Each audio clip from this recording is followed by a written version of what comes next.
نن الحمدلله دلته درو ولسوالۍ ته دا د صحني شهیدان یې قمندان صاحب کردک سره دی، طیب او مولوي صاحب حامد سره دی، د پل لواء قمندان چې د دې ځای مسؤلین دي مجاهدینو سره ولیدل.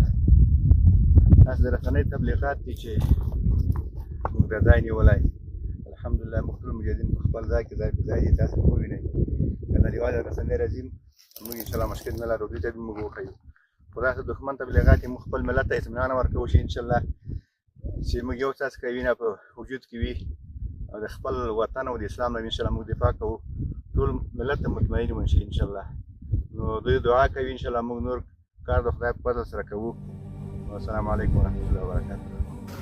Dei di per strada, dei. Dei di